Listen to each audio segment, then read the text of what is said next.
Bienvenue sur l'Odyssée. Ici c'est Sandy la pilote et Lancelot.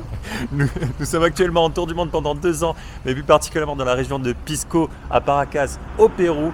Et aujourd'hui, comme vous voyez, nous allons faire un tour dans le parc national de Paracas en scooter. On peut le faire aussi à vélo et en bus, mais on a décidé, parce qu'on se remet de nos émotions de Huaraz, de le faire en scooter pour être plus libre. Et moi ça me fait plaisir. On vous montre tout ça. Allez, c'est parti. Là, avec Sandy, on arrive à la réserve nationale de Paracas et il faut payer une petite entrée de 11 soles par personne. Et après, à nous la liberté. Let's go.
Bon, je sais pas si vous nous entendez avec ce vent, mais en tout cas, c'est très précieux de prendre une petite veste sur soi parce qu'il fait pas chaud, enfin il fait chaud, mais des fois il fait froid. Enfin, c'est assez bizarre avec le vent. Pour les coups de soleil, c'est pas mal, ça évite d'en prendre trop. Ouais, ça tape plutôt pas mal ici. En tout cas, regardez, il y a différents points. Je sais pas si vous pourrez le faire tout en vélo. Sauf si vous avez le temps de tout faire, oui. Sauf si vous êtes très bon en vélo. C'est un défi que je vous lance là. Et voilà, donc là, nous, on a presque fini. On va être sur la dernière partie du chemin. Nous, on se régale. C'est une super journée.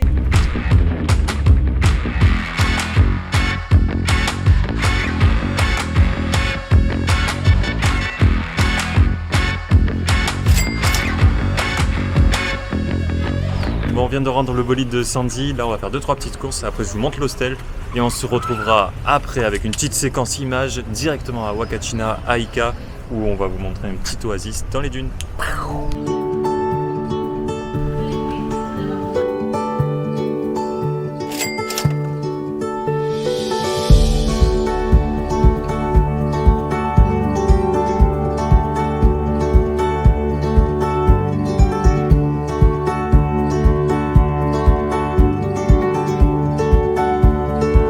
Bon, ça y est, on est sur le départ. Ce matin, on a fait un petit tour en ville et juste là, on a trouvé notre agence et on a pu trouver des tickets de bus pour directement aller à Huacachina. Donc c'est parti pour le petit voyage.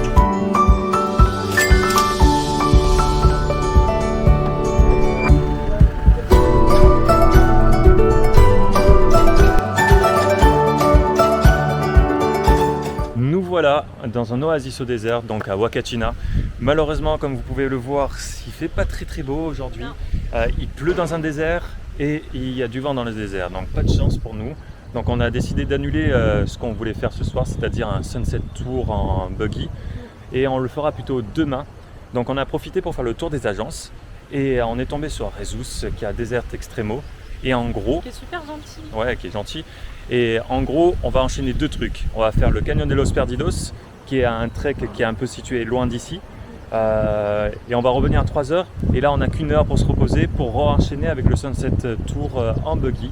Et Grosse journée demain. Ouais, voilà.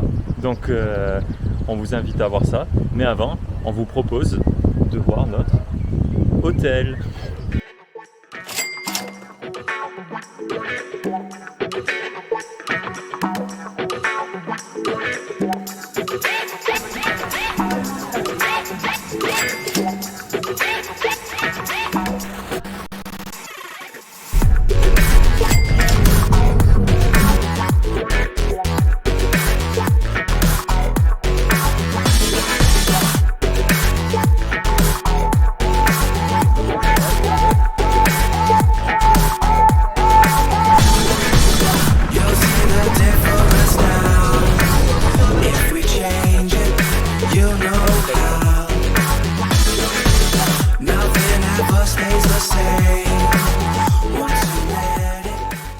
Ça y est, on commence la rando au Canyon Los Perdidos et c'est juste fantastique. On a mis 2 heures de route et là on est là pour 1 heure, 1 heure et demie de randonnée. Et le guide nous a un peu expliqué l'histoire du canyon. En fait, ce sont des pêcheurs qui ont essayé de trouver une route plus rapide au niveau du district et ils se sont retrouvés à découvrir ce canyon. Et ça, c'était en 2009 seulement. Et ils ont signalé au maire du district, ils ont dit écoutez, il y a un beau canyon, il faudrait que vous veniez voir. Le maire s'est perdu une fois et la deuxième fois il a trouvé et ils se sont déplacés avec les pêcheurs et un journaliste. Et en fait, à la base, les pêcheurs l'ont surnommé le canyon jaune. Et c'est ce journaliste, quand il a publié son article, qu'il a publié sous forme de canyon des gens perdus, canyon de Los Perdidos. Et en 2016, c'est devenu un parc national. En 2019, c'est devenu uniquement touristique, donc c'est encore un truc assez caché, même si là, vous voyez, on va descendre, on est quand même une vingtaine à vouloir découvrir ce canyon ensemble. En même temps, on comprend pourquoi, c'est incroyable. C'est immense. Le canyon, il fait 1,8 km de long, et là, on va s'approcher. Et avant, c'était la mer, il y avait des grosses bêtes. Des mégalodons, par exemple. Allez, Par exemple. on vous laisse découvrir tout ça en images.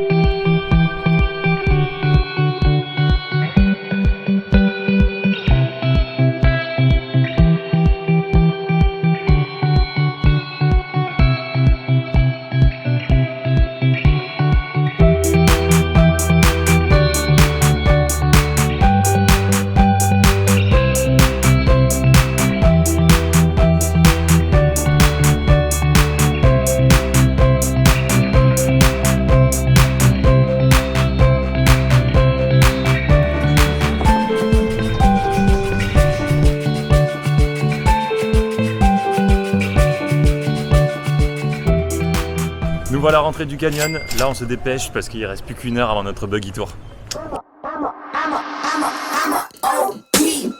Know that the ride or die. I keep boys by my side. Know that the ride or die. I keep boys by my side. Day we hustle, but the night we Know that the ride or die. Know that the ride or die. I keep boys by my side. Know that the ride or die. I keep boys by my side. day we hustle, but the night Boys by my side.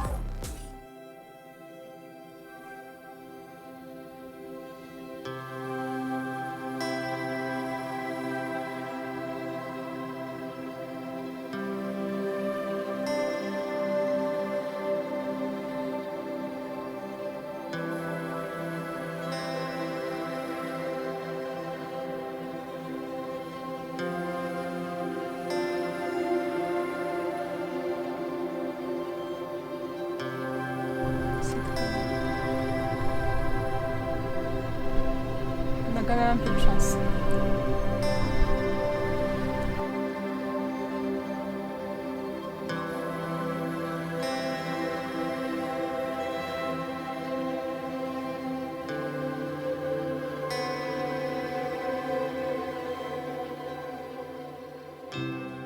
On arrive à la fin de notre journée incroyable d'hier entre le canyon de Los Perdidos et les dunes. On est de dingue. C'était juste fou. Mais par contre, je voudrais vous faire un petit débriefing pour pas quand même, parce que nous on était enchantés de faire parce que c'était notre premier désert et nos premières dunes et nos premiers canyons. Des étoiles dans les yeux. Mais il faut revenir à la réalité un petit peu de ce qui se passe ici.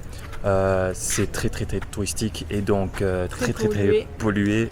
Beaucoup de déchets, de bruit forcément à cause des buggy. Enfin bref, vous avez compris. Quand on était la première soirée sur les dunes là-haut et qu'on regardait tout ça, on était émerveillés parce que coucher de soleil oblige, les dunes, etc. C'était juste fantastique. Blinder les bruits de moteur. Voilà, les tours non-stop par le même tour, etc. qui se répètent.